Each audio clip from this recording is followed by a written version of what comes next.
Everybody, আগের দিনের ভিডিওটা তোমরা কতটা দেখেছো জানি না, বাট আশা করছি দেখেছো। তো ইন্টারাকশন করার সময় অনেকে অনেক রকম কোশ্চেন করছিলে।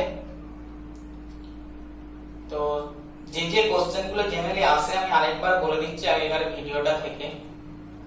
আমাদের ফার্স্ট যে কোশ্চেনটা আসে সেটা হচ্ছে, প্রথম কোশ্চেন হয় আসতে পারে আগেকার ভিডিও থেকে, যারা দেখোনি তারা দেখে নেবে আগেকার ভিডিওটা। সেটা হচ্ছে প্রথম কে সেল আবিষ্কার করেছেন। যদি এই কোশ্চেনটা হয় তাহলে অ্যানসার হবে রবার্ট হুক। সেকেন্ড কোশ্চেন আসতে পারে এটাই, প্রথম কে লিভিং সেল আবিষ্কার করেছেন। যদি কোশ্চেন হয় অ্যানসার হবে অ্যান্টনি ভন লিয়েনহুক। থার্ড কোশ্চেন, মাইক্রোগ্রাফিয়া বইটা কে লিখেছেন, অ্যানসার হবে রবার্ট হুক। থার্ড এমসিকিউ আসতে পারে। ফোর্থ এমসিকিউ, সেল হাইপোথিসিস কে দিয়েছেন। দেখো, সেল হাইপোথিসিস স্লাইডেনও দিয়েছিলেন, সোয়ানও দিয়েছিলেন, বাট এনসিইআরটি বলছে সেল হাইপোথিসিস সোয়ান দিয়েছেন, তাই তোমাকে অ্যানসার সোয়ান লিখতে হবে। ফিফথ কোশ্চেন, যদি তোমায় জিজ্ঞেস করা হয় সেল থিওরি কে দিয়েছেন, তাহলে তোমাকে স্লাইডেনও প্লাস ওয়ান দুজনকার নাম করতে হবে। সিক্স কোশ্চেন, যদি তোমায় কোশ্চেন করে সেল থিওরি কত সালে দেওয়া হয়েছে, বিভিন্ন জায়গায় কনফিউশন, কোন বইয়ে দেওয়া আছে 38, কোন বইয়ে দেওয়া আছে 1839, কোন বইয়ে 38 দেওয়া আছে।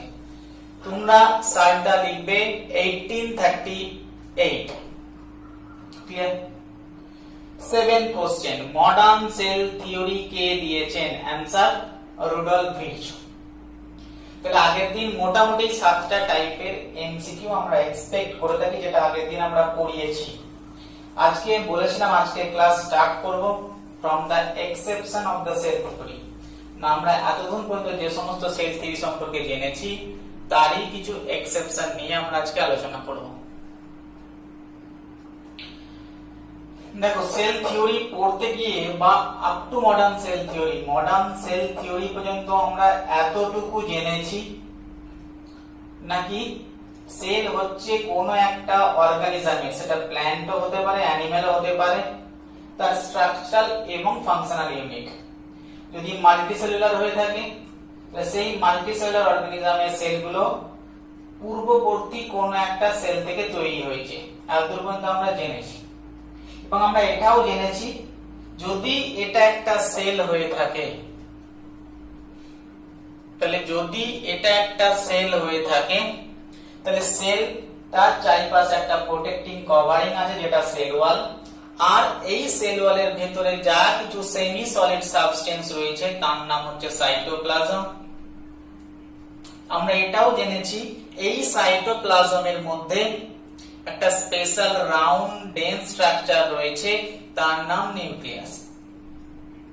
তাহলে আমরা মোটামুটি সেল থিওরি এবং মডার্ন সেল থিওরি পর্যন্ত গিয়ে আমরা এতগুলো ডাটা জেনেছি, যেটা যদি সেল হয়ে থাকে তার বাইরে একটা সেল ওয়াল রয়েছে এবং সেই সেল ওয়ালের ভিতরে যে সেমি সলিড সাবস্টেন্স রয়েছে তার নাম সাইটোপ্লাজম, এবং তার সেই সাইটোপ্লাজমের মধ্যে একটা কন্ডেন্স স্ট্রাকচার রয়েছে, জানবো যেটা অ্যাকচুয়ালি ডিএনএ দিয়ে, সেই স্ট্রাকচারটার নাম হচ্ছে নিউক্লিয়াস।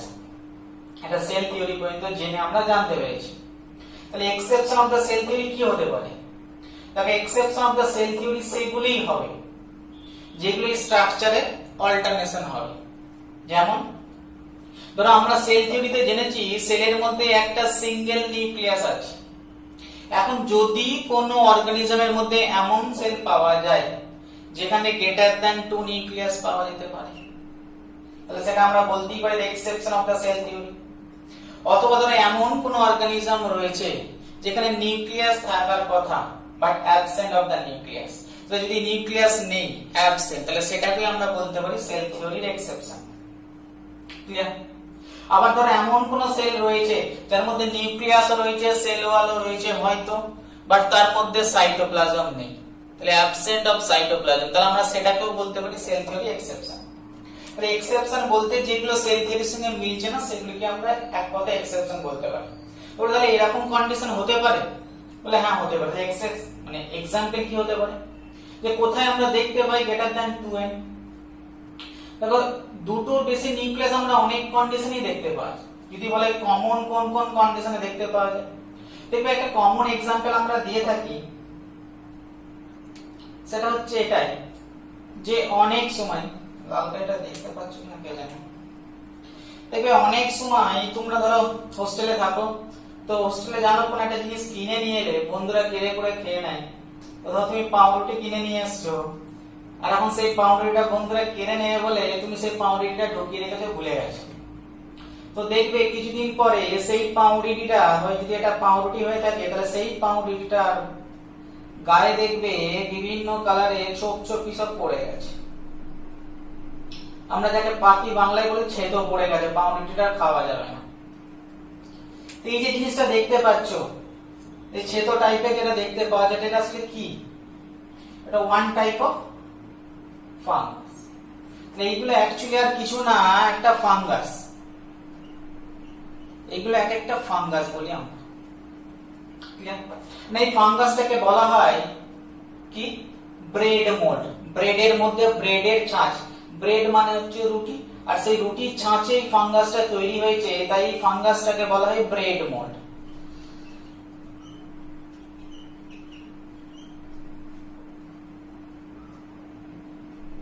এই ফাঙ্গাসটাকে বলে ব্রেড মোল্ড। দেখে রুটির ছাঁচে তৈরি হয়েছে বলে একে আমরা ব্রেড মোল্ড বললাম, বাট এটি কোনো নাম নেই না, এরা নামও আমরা সবাই জানি। এটাকে কি বলা হয়? এই ফাঙ্গাসটার নাম হচ্ছে কি বলে? This call the Rhizopus. দেখো আমি দুটো নামই বললাম, ব্রেড মোল্ড বললাম, রাইজোপাসও বললাম। কেন বললাম? দেখবে তোমরা যখন বায়োলজিক্যাল ক্লাসিফিকেশন পড়বে, সেখানে তোমাকে দেখবে টোটাল আমাদের পৃথিবীতে যত অর্গানিজম রয়েছে, সমস্ত অর্গানিজমকে 5টা কিংডমে ভাগ করা হয়। যেমন আমরা অ্যানিমাল কিংডমে পড়ি, উদ্ভিদরা প্ল্যান্ট কিংডমে পড়ে, ব্যাকটেরিয়ারা পরে জানতে পারবে মোনেরার মধ্যে পড়ে, ঠিক সেরকম ফাঙ্গারা একটা কিংডমের মধ্যে পড়ে, আবার প্রোটিস্টা বলে একটা কিংডম রয়েছে। এগুলো ডিটেইলসে পরে জানতে পারবে যখন পড়ানো হবে। বাট টোটাল আমাদের 5টা কিংডম রয়েছে, ক্লিয়ার? সেই 5টা কিংডমের মধ্যেই তুমি যখন এনসিইআরটি পড়তে যাবে, তখন এই রাইজোপাস, যখন এই ফাঙ্গাসের কিংডম পড়বে, তো ফাঙ্গাসের কিংডম পড়তে গিয়ে এরকম একটা एग्जांपल পাবে রাইজোপাস, এবং সেই রাইজোপাসের গায়ে দেখবে এনসিইআরটিতে লেখা আছে ব্রেড মোল্ড। বলে তোমাকে এই চ্যাপ্টারে নেই, কিন্তু অন্য একটা চ্যাপ্টারে রয়েছে, বলে তোমাকে জানতে হবে। তোমাকে যদি কোশ্চেন দিতেই পারে which one is called the bread mould, the answer is the Rhizopus, clear? এই যে Rhizopus is called a exception of the cell theory. But এই এক্সেপশন কেন বললাম? কি এমন আছে কোথায় এর গ্রেটার দ্যান 2 নিউক্লিয়াস? না, যদি রাইজোপাসকে আমরা বাইরে বের করে নিয়ে আসি দেখতে যাই, তাহলে আমরা দেখতে পাবো এই রাইজোপাসের দেহ, ফাঙ্গাসের, অ্যাকচুয়ালি যে কোনো ফাঙ্গাসের দেহ এরকম ফিলামেন্ট লাইক স্ট্রাকচার দিয়ে তৈরি হয়েছে। এই ফিলামেন্ট লাইক স্ট্রাকচারটা অ্যাকচুয়ালি অনেক সেল দিয়ে তৈরি হয়, মাল্টিপল সেল দিয়ে তৈরি হয়েছে। তাহলে এটা একটা সেল। নরমাল, আমরা নরমাল ছত্রাকের যদি স্ট্রাকচার দেখি, তাহলে দেখবো এরকম ফিলামেন্টাল স্ট্রাকচার দিয়ে তৈরি হয় ফাঙ্গাস, ঠিক আছে? তাহলে এই ফাঙ্গাসের মধ্যে এই ফিলামেন্টাল স্ট্রাকচারগুলোকে বলা হয় mycelia. Actually hyphae, the collection of hyphae কে বলে মাইসেলি, মানে এক একটা স্ট্রাকচারকে বলা হয় হাইফি, সিঙ্গেল স্ট্রাকচারকে বলা হয় হাইফি। এরকম অনেকগুলো যদি হাইফি আমরা নিয়ে নিই, সেই স্ট্রাকচারটাকে বলা হয় মাইসেলি। বানান ভুল লিখেছি, দেখে নেবেন, মাইসেলি। তাই স্ট্রাকচারটাকে আমরা ধরে নিলাম মাইসেলি। এখন ম্যাক্সিমাম ছত্রাকের ক্ষেত্রে এরকম মাইসেলি বা হাইফি তৈরি হয়েছে অনেক সেল দিয়ে, এবং প্রত্যেকটা সেলের মধ্যে, ধরুন এটা একটা সেল, এখানে একটা নিউক্লিয়াস রয়েছে, এটা একটা সেল, এখানে একটা নিউক্লিয়াস রয়েছে, এটা একটা সেল, এখানে একটা নিউক্লিয়াস রয়েছে, প্রত্যেকটা ইন্ডিভিজুয়াল সেলে একটা একটা করে নিউক্লিয়াস রয়েছে। বাট এক্সেপশন কোনটা? না, রাইজোপাস ইজ দ্য এক্সেপশন। কেন না? রাইজোপাসের ক্ষেত্রে প্রত্যেকটা সেলের মাঝে যে ব্যারিয়ারটা আছে, সেই ব্যারিয়ারটা অ্যাবসেন্ট আছে। যেহেতু ব্যারিয়ারটা অ্যাবসেন্ট আছে, তাহলে পুরো স্ট্রাকচারটা একটা সিঙ্গেল সেল বলে মনে হচ্ছে, এবং সেই সিঙ্গেল সেলের মধ্যে অনেক নিউক্লিয়াস রয়েছে। তার মানে এটাকে দেখে মনে হচ্ছে একটা সেল এবং তার মধ্যে অনেক নিউক্লিয়াস, তার মানে আমরা বলতে পারি না এটা সেল থিওরিকে মেনে চলেছে। So the Rhizopus is the exception of the cell theory, clear?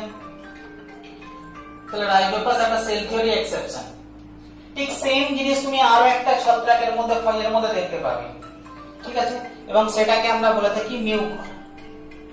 তাহলে দুটো এক্সাম্পল যেটা আমরা বলে থাকি the exception of the cell theory, এবং এই দুটো ফাঙ্গাসই হচ্ছে এক্সেপশন, এবং দুটোর মধ্যেই এই মাল্টি নিউক্লিয়েটেড কন্ডিশন রয়েছে।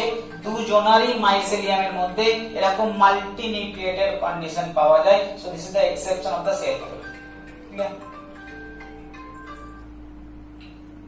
সেকেন্ড, যেমন বেশি নিউক্লিয়াস থাকে ওটাকে আমরা এক্সেপশন বলে নিই, সেরকম যদি নিউক্লিয়াস না থাকে সেটাকেও আমরা এক্সেপশনে ধরে নেব। এটা হতে পারে নিউক্লিয়াস নেই এরকম সেল হতে পারে না, এরকম সেল আমরা আমাদের অ্যানিমাল বডিতেও পেয়ে থাকি, এরকম সেল আমরা প্ল্যান্ট বডিতেও পেয়ে থাকি। না অ্যানিমাল বডিতে কোথায় পেয়ে থাকি?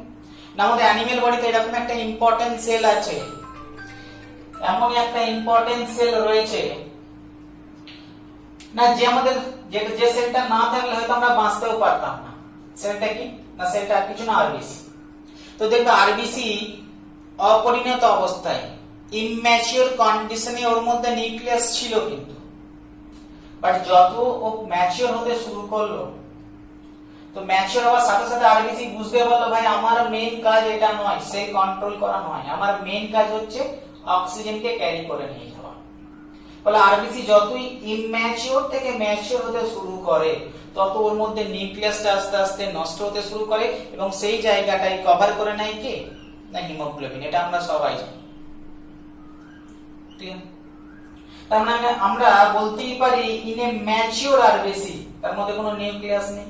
So the mature RBC is the exception of the cell theory. এটার মধ্যে কোনো ভুল নেই। তাহলে কোশ্চেনটা দেখবে তোমাকে অ্যানসারে কি দিয়েছে? ম্যাচিওর আরবিসি দিয়েছে না ইম্যাচিওর আরবিসি? ইম্যাচিওর আরবিসি কিন্তু নিউক্লিয়াস থাকে। What is the second example যেখানে আমরা পেলাম exception of the cell theory?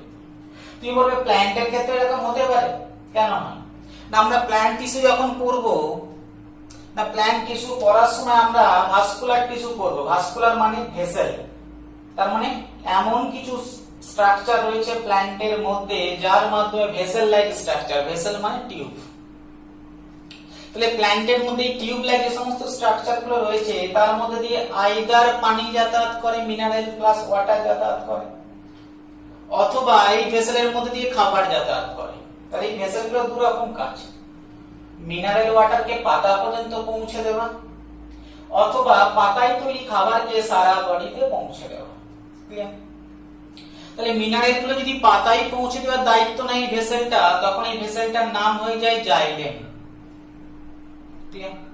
আর যদি ভেসেলটা দায়িত্ব নেয় খাবার পৌঁছে দেওয়ার, যেটা ভাই না আমার মেন দায়িত্ব হচ্ছে আমি পাতায় যে খাবারটা তৈরি হচ্ছে সেই খাবারটা আমি বিভিন্ন সেলে পৌঁছে দেব, তাহলে এই ভেসেলটার নাম হয়ে যায় ফ্লোয়েম।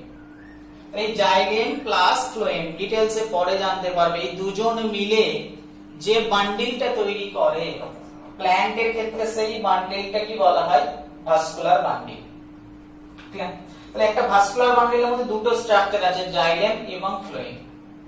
তো এই জাইলেম এবং ফ্লোয়েমের যদি স্ট্রাকচার দেখে থাকি আমরা দেখব ফ্লোয়েমের মধ্যে এই ভেসেলটা চারটে টাইপের সেল দিয়ে তৈরি হচ্ছে। ওই চারটে টাইপের সেলের মধ্যে একটা ইম্পর্টেন্ট সেল হচ্ছে sieve tube or sieve cell. যদি স্ট্রাকচারটা দেখি, এটা ধরো একটা পাতা হলো, এই পাতায় তৈরি হয়েছে খাবার। তাহলে সেই খাবারটা বয়ে নিয়ে যাওয়ার জন্য ওর মধ্যে যে ভেসেলটা পাওয়া যাচ্ছে ফ্লোয়েমে, সেই ভেসেলটার নাম হচ্ছে sieve tube or sieve cell. তাহলে পাতায় খাবারটা তৈরি করে, তৈরি করার পরে পড়বে মাস্লো হাইপোথিসিস, ডিটেইলসে আছে তোমাদের পড়তে হবে। খাবারটা এই সিপ সেল বা এই এক একটা সেলকে বলা হয় sieve cell or sieve tube. Clear? তাহলে এই সেলগুলোর মধ্যে খাবার এন্ট্রি করে, সেই খাবারটা আস্তে আস্তে নিচের দিকে যায়। এখন যেহেতু খাবারই শুধু যাতায়াত করবে, তাই সেলগুলো প্রথম থেকে ডিসাইড করে যে ভাই নিউক্লিয়াস রেখে কি হবে, নিউক্লিয়াস রাখলে তো খাবারে অবস্ট্রাকশন হয়ে যাবে। তাহলে এই যে সেলগুলো আছে, এই যে টিউবটা তৈরি করেছে, এই সিপ টিউব বা সিপ সেলের ভেতরে কোনো নিউক্লিয়াস নেই। তাহলে এটা একটা প্ল্যান্টের ক্ষেত্রে আমরা দেখতে পেলাম যেখানে কোনো নিউক্লিয়াস নেই। So this also the exception of the cell theory. তো এই যে সেকেন্ড এক্সেপশন যেটা দেখলাম, কারণ এটাকে বললাম ম্যাচিওর আরবিসি। তাহলে যদি বলা এটা কি না, this is called the sieve cell. এখন দেখো এখন আমি কি বললাম, sieve cell oblique sieve tube. তাহলে এখন তোমরা সবেমাত্র ক্লাস 11, তোমাকে যদি জিজ্ঞেস করা হয় যে ভাই এটা সিড সেল না সিড টিউব, তুমি দুটোই বলতে পারো, তুমি অবলিক দিয়ে বলতে পারো। বাট তুমি তো একটা নিটের স্টুডেন্ট হও, তুমি যদি এটা লেখো sieve cell oblique sieve tube, তোমাকে কেটে দেওয়া হবে। কেন কেটে দেওয়া হবে না, তুমি যখন এনসিইআরটি তে anatomy of the flowering plant পড়বে, তো সেই anatomy of the flowering plant পড়তে গিয়ে একটা জায়গা পাবে, জায়গাটা প্রায় কত নম্বর পেজে আছে, 6.122 বলে একটা পার্ট রয়েছে, সেই পার্টে এনসিইআরটি তে পাবে, যেখানে দেখবে সিড সেল এবং সিড টিউব জিনিস দুটোকে এক লেখা নেই। কি তাহলে আলাদা কোথায় না, বলা আছে সিড সেল যখনই লিখবে, সিড সেল আর প্রেজেন্ট ইন জিমনোস্পার্ম, আর যখনই তুমি সিড টিউব কথাটা লিখবে, সিড টিউব আর প্রেজেন্ট ইন অ্যাঞ্জিওস্পার্ম। তার মানে একটা গুপ্তবীজী উদ্ভিদ আর একটা ব্যক্তিবীজী উদ্ভিদ, ব্যক্তবীজী, ব্যক্তি নয় ব্যক্তবীজী উদ্ভিদ, মানে দুটো একই টাইপের তো উদ্ভিদ নয়। ফলে জিমনোস্পার্মে পাওয়া যায় সিড সেল আর অ্যাঞ্জিওস্পার্মে পাওয়া যায় সিড টিউব। ফলে তোমরা তো এখনো ডিটেইলস এতটা জানো না, বাট তুমি এখন থেকেই আলাদা করে এটা জানতে শেখো, কারণ তোমাকে জানতে হবে সিড সেল সিড টিউব একই জিনিস না, একটা পাওয়া যায় জিমনোস্পার্মে, একটা পাওয়া যায় অ্যাঞ্জিওস্পার্মে, but these both are the exception of the cell theory। তাহলে আমরা দেখলাম যে নিউক্লিয়াস রিলেটেড কি কি এক্সেপশন আমরা পেতে পারি, ক্লিয়ার? তো শুধু নিউক্লিয়াস নয়, সাইটোপ্লাজম রিলেটেড এক্সেপশন পেতে পারি। বলছে এরকম কোনো সেল আছে যেখানে সাইটোপ্লাজমই নেই, হতে পারে এরকম কোনো সেল? বলে হ্যাঁ, এরকম সেল নেই কোথায় না, আমাদের আশেপাশেই ঘুরে বেড়াচ্ছে। এখন তো আশেপাশেই বলা যেতে পারে, তার নাম ভাইরাস। না, ভাইরাস যখনই আমরা নাম করি ভাইরাসের, আমরা এরকমই একটা ছবি সবসময় আঁকি, বাট এখন যে ছবিটা আঁকা উচিত, আশেপাশে যেটা ঘুরে বেড়াচ্ছে সেটা হচ্ছে করোনা ভাইরাস। তাহলে সেটা কিন্তু এরকম চারচৌকো শেপ নয়, সেটা অনেকটা রাউন্ড শেপেড ভাইরাস। তাহলে ভাইরাস অ্যাকচুয়ালি দুটো জিনিস নিয়ে তৈরি হয়। কোন দুটো জিনিস নিয়ে ভাইরাস তৈরি হয় না, ভাইরাসের যে বাইরের যে স্ট্রাকচারটা আমি এঁকেছি, টোটাল স্ট্রাকচারটা প্রোটিন দিয়ে তৈরি। তাহলে ভাইরাসের বাইরের পার্টগুলো টোটালটাই মেড বাই প্রোটিন। তাহলে এটাও বাইরের প্রোটিন, এটাও প্রোটিন দিয়ে তৈরি, ক্যাপসুল বলা হয়, আবরণীকে আমরা ক্যাপসুল বলে থাকি। যেমন তুমি যদি কোনো ট্যাবলেট খেতে যাও, কোনো ট্যাবলেট দেখবে ডাক্তার লিখছে ক্যাপসুল। ক্যাপসুল কেন লেখে, ক্যাপ কেন লেখে? কারণ ভেতরে ওষুধটা আছে, সেই ওষুধটার বাইরে একটা এরকম মোড়ক আছে, সেই জন্যটাকে আমরা ক্যাপসুল বলি। যে মোড়কটা আমাদের পাকস্থলীতে গিয়ে অ্যাসিডে গলে গিয়ে ওষুধটা বেরিয়ে আসে, মানে ক্যাপসুল মানে আবরণী। তো সেরকম ভাইরাসের বাইরের দিকে যে আবরণীটা থাকে সেটা প্রোটিন দিয়ে তৈরি, একে আমরা ক্যাপসুল বলে থাকি। বাট কাকেও ঘিরে রাখছে না, ঘিরে রাখছে ভেতরে একটা জেনেটিক ম্যাটেরিয়ালকে, আইদার ডিএনএ অথবা আরএনএ। সেটা ডিএনএ হতে পারে অথবা আরএনএ, বাট কখনোই একসাথে নয়, ডিএনএ প্লাস আরএনএ নয়। আইদার ডিএনএ থাকতে পারে, যেমন উপরের যে ভাইরাসটা এঁকেছি সেটাও তোমাদের এনসিইআরটিতে রয়েছে, নিচের যে ভাইরাসটা এঁকেছি সেটাও এনসিইআরটিতে রয়েছে। নাকি উপরের যে ভাইরাসটা এঁকেছি সেটা অ্যাকচুয়ালি একটা ডবল স্ট্র্যান্ডেড ডিএনএ যুক্ত ভাইরাস, কারণ ভেতরে এই প্রোটিনটা ভেতরে রেখেছে দুটো ডিএনএ এর স্ট্র্যান্ড। তো এই ভাইরাসটা যেহেতু ফাজকে আক্রমণ করে, তাই এই ভাইরাসটার নাম বলা হয় ব্যাকটেরিওফাজ। মানে ফাজ মানে ব্যাকটেরিয়াকে আক্রমণ করে, তাই এই ভাইরাসটার নাম হয়ে যায় ব্যাকটেরিওফাজ। নাম সবাই জানো, ব্যাকটেরিওফাজ। তাহলে যে ভাইরাস ব্যাকটেরিয়াকে অ্যাটাক করে থাকে সেই ভাইরাসকে নাম দেওয়া হয় ব্যাকটেরিওফাজ। ক্লিয়ার? তাহলে ব্যাকটেরিওফাজ একটা ভাইরাস। আবার নিচে যে ভাইরাসটা আমি এঁকেছি, এই ভাইরাসটা আরএনএ যুক্ত ভাইরাস। কেমন না, তুমি আবার একটা হেলথ এন্ড ডিজিজ চ্যাপ্টার যখন পড়তে যাবে সেখানে তুমি এইচআইভি পড়বে। আর এখন যেটা হচ্ছে করোনা, করোনা কেসেও সেম জিনিস, বাইরে প্রোটিন আর ভেতরে আরএনএ। ক্লিয়ার? সেই যে ভাইরাস দেখছো, ভাইরাসের মধ্যে দুটো জিনিস আছে, আইদার প্রোটিন, বাইরের দিকে প্রোটিন রয়েছে, ভেতরে আইদার ডিএনএ আর আরএনএ, যে কোনো একটা নিউক্লিক অ্যাসিড রয়েছে, বাট ভেতরে কোনো সাইটোপ্লাজম নেই। তাহলে এর ভেতরে কোনো সাইটোপ্লাজম নেই, বাট সেল হতে গেলে ভেতরে সাইটোপ্লাজম দরকার। তো যেহেতু সাইটোপ্লাজম নেই তাই আমরা কি বলতে পারি, this would be the exception of the cell theory, তাহলে virus is the exception of the cell theory। But virus দেখো, এই যে ভাইরাসই দেখো, এই এখন করোনা তোমার বডিতে এন্ট্রি যদি করে যায়, ও কি একা যে একজন এন্ট্রি করছে, ও কি সিঙ্গেল থাকবে না, তোমার বডিতে গিয়ে তোমার সেলের প্রোটোপ্লাজমকেও ধার নেয়, ধার নিয়ে তোমার বডিতে সেল বাড়তে শুরু করে। তার মানে এই ভাইরাসগুলো তোমার বডিতে গিয়ে সংখ্যা বাড়াতে শুরু করে, সেলের মতো নেচার করে। বাট অ্যাকচুয়ালি ও যখন তোমার বডির বাইরে থাকে তখন এর কোন রকম সেলের নেচার করতে পারে না, তাই this is not a cell, this is the exception of the cell. Clear? তাহলে ভাইরাস যেহেতু সেলের এক্সেপশন, সেল থিওরিকে মেনে চলে না, তাই আমরা বলতে পারি ভাইরাস ইজ অ্যাসেলুলার। তাহলে আমরা এক কথা এটাই বলতেই পারি, virus is a acellular organism. বা এটাও তো বলা যেতে পারে, কি বলা যেতে পারে, virus is a acellular organism. আর কি বলা যেতে পারে, কি বললাম, অ্যাসেলুলার, অ্যাসেলুলার একটা কি বললাম,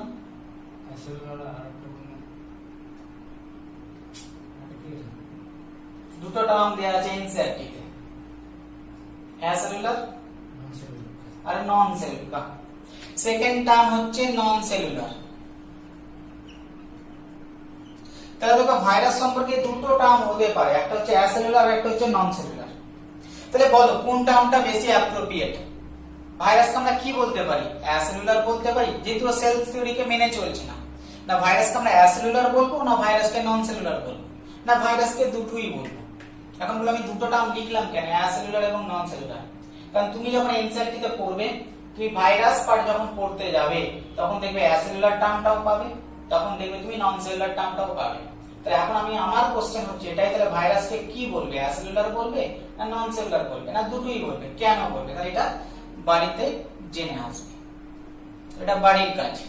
ভাইরাস কি, ভাইরাস অ্যাসেলুলার আর নন সেলুলার, যাই হোক না কেন virus is the exception of the cell theory. এটা আমরা দেখলাম কেন এক্সেপশন, কোন সেলের মতো আচরণ করতে পারে না। কেন পারে না?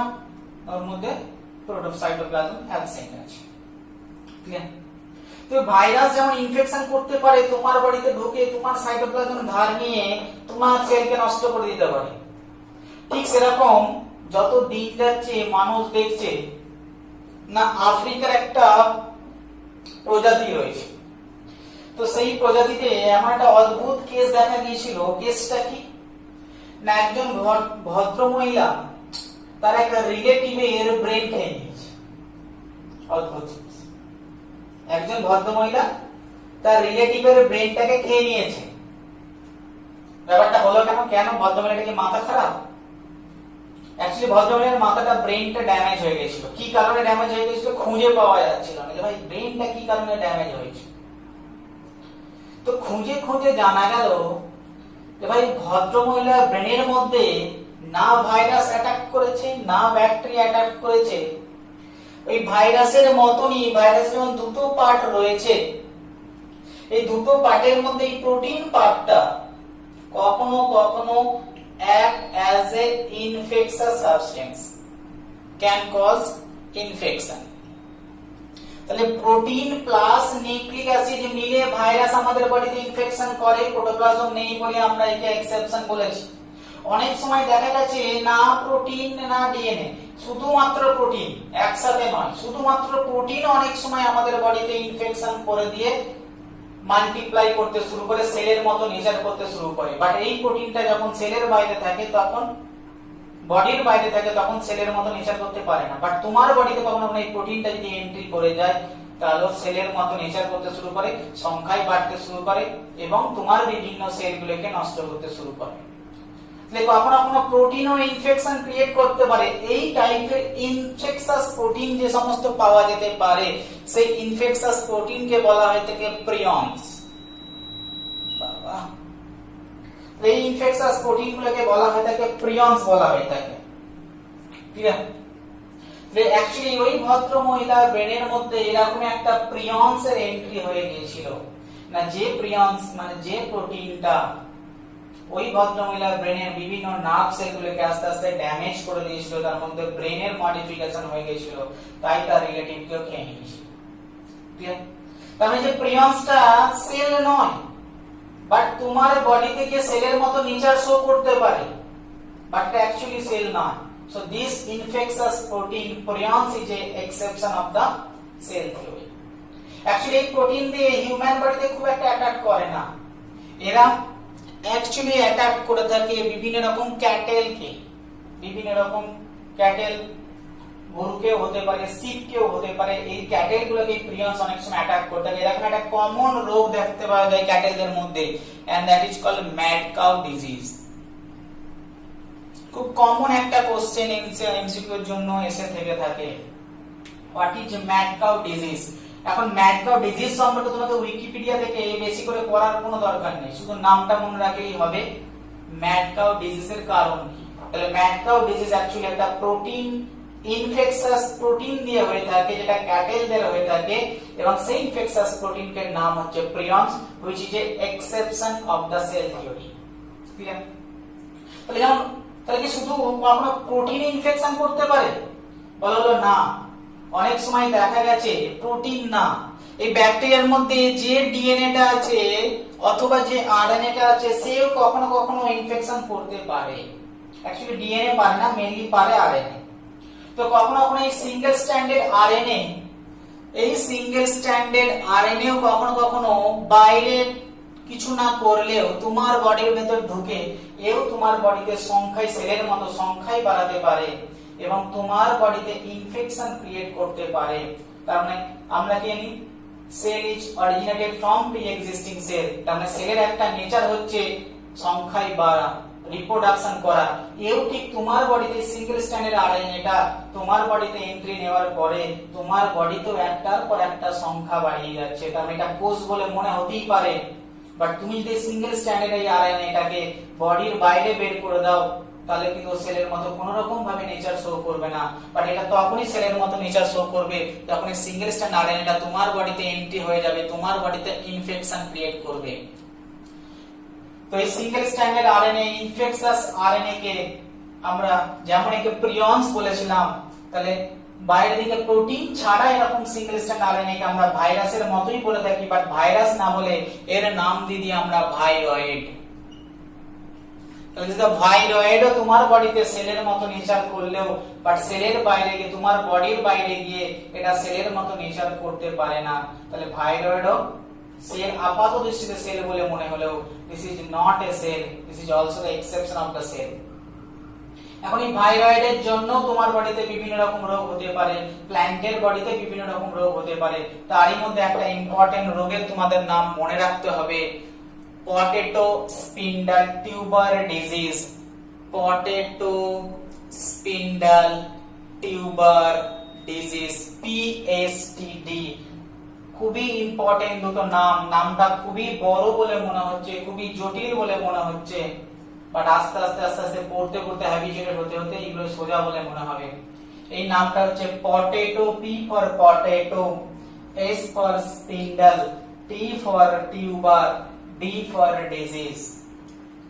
এটা তোমার বডিতে এই সিঙ্গেল স্ট্র্যান্ডেড আরএনএটা তোমার বডিতে ইনফেকশন করছে। এখন ইনফেকশন কি জিনিস তুমি হয়তো জানবে না, দেখবে মাঝে মাঝে তোমার বডিতে বিভিন্ন জায়গাতে লাল হয়ে যায়, ব্যথা হয়, বড় ফোড়া টাইপের কিছু হয়েছে, অ্যাকচুয়ালি ওই জায়গাটা ইনফেকশন হয়েছে। কখনো কখনো সিঙ্গেল স্ট্র্যান্ড আরএনএ ইনফেকশন করে তোমার বডিতে, তখন এর নাম হয়ে যায় ভাইরয়েড। তাহলে ভাইরয়েড যদি জিজ্ঞেস করা হয় কখনো হোয়াট ইজ ভাইরয়েড, তাহলে viroid is a single stranded infectious RNA particle আমরা বলতে পারি। তোমার যদি কখনো কোশ্চেন করে হোয়াট ইজ প্রিয়ন্স, প্রিয়ন্স মানে আমরা বলতেই পারি prions is a infectious protein particle. Clear? But মনে রাখবে এই সিঙ্গেল স্ট্র্যান্ডেড আরএনএটা ইনফেকশন তোমার বডিতে তখনই করতে পারবে যখন এটা খুব বড় হলে কখনোই পারে না। সব সময় এই সিঙ্গেল স্ট্র্যান্ড, তাহলে তো অনেক আরএনএ আমাদের বডিতে রয়েছে যেগুলো ইনফেকশন পার্টিকেল হয়ে যেতে পারতো, বাট পারে না। এই সিঙ্গেল স্ট্র্যান্ডেড আরএনএটা তখনই ইনফেকশন ক্রিয়েট করতে পারবে যখন এর মলিকুলার ওয়েট খুবই কম হবে, মলিকুলার ওয়েট লো হবে। Very very important point. Clear? তাহলে প্রিয়ন্স তখনই, ভাইরয়েড তখনই তোমার বডিতে ইনফেকশন করতে পারবে যখন এর মলিকুলার ওয়েট খুবই কম হবে। তার মানে আমরা exception of the cell theory কি কি পেলাম, তাহলে আজকে আমি স্টার্ট করেছিলাম exception of the cell theory. তো সেই exception of the cell theory পড়তে গিয়ে আমরা পেয়েছি কি রাইজোফাস, আমরা পেয়েছি কি মিউকর, মিউকস নয় মিউকর, তাহলে এদের exception of the cell theory পেয়েছি। আমরা এক্সেপশন কাকে পেয়েছি, ম্যাচিওর আরবিসি কে। আমরা এক্সেপশন কাকে পেয়েছি, সিড সেল সিড টিউব কে। আমরা এক্সেপশন কাকে পেয়েছি, আমরা এক্সেপশন পেয়েছি ভাইরাস কে। আমরা এক্সেপশন কাকে পেয়েছি, ইনফেকশাস আরএনএ কে, ভাইরয়েড কে। আমরা এক্সেপশন কাকে পেয়েছি, ইনফেকশাস প্রোটিন প্রিয়ন্স কে। ক্লিয়ার? তাহলে এখান থেকে টোটাল যতটুকু পড়লাম, এখান থেকে আমরা চারটে টাইপের এমসিকিউ আমরা এক্সপেক্ট করে থাকি। ফার্স্ট যে এমসিকিউটা আমরা এক্সপেক্ট করে থাকি, which one is the exception of the cell theory, exception of cell theory. তোমাকে যে কোনো চারটে জিনিসের নাম দিয়ে দেবে, তাহলে তোমাকে সিলেক্ট করতে হবে যে অ্যাকচুয়ালি কোনটা সেল থিওরি এক্সেপশন। যদি যে কোনো অল ইন্ডিয়া পরীক্ষার কোশ্চেন দেখো, দেখবে বহুতবারই কোশ্চেন রয়েছে which one is the exception of the cell theory, এবং ম্যাক্সিমাম টাইমে অ্যানসারটা যেটা জানতে চাইছে ভাইরাস। সেকেন্ড দেখবে অল ইন্ডিয়া কোশ্চেন যেগুলো পাওয়া গেছে যে which one is called the prions, prions কাকে বলে, না তার মধ্যে চারটে आंसर থাকবে, তার মধ্যে একটা आंसर থাকবে prions is a infectious protein particle। Third দেবে এমসিকিউ এর জন্য আমাদের বারবার এসেছে পরীক্ষাতে, which one is called the viroid, viroid কি জিনিস, না which one is called viroid। তার आंसर যে এমসিকিউ এর চারটে आंसर এর মধ্যে একটা आंसर থাকবে viroid is a infectious single stranded RNA। Clear? Parallel এটাও মনে রাখতে হবে, এই সিঙ্গেল স্ট্র্যান্ডেড আরএনএ টা সেকেন্ড আরো একটা প্রপার্টিজ থাকবে লো মলিকুলার ওয়েট।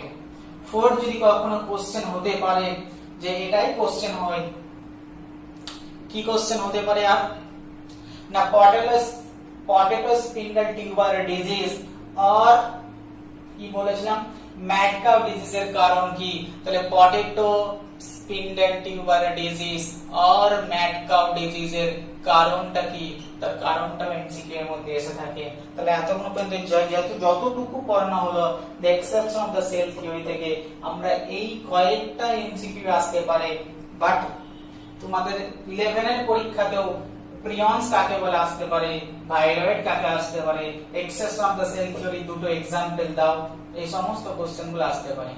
ক্লিয়ার? তাহলে আমরা আশা করছি exception of the cell theory তোমাদের কাছে ক্লিয়ার হয়ে গেছে। কতক্ষণ হলো?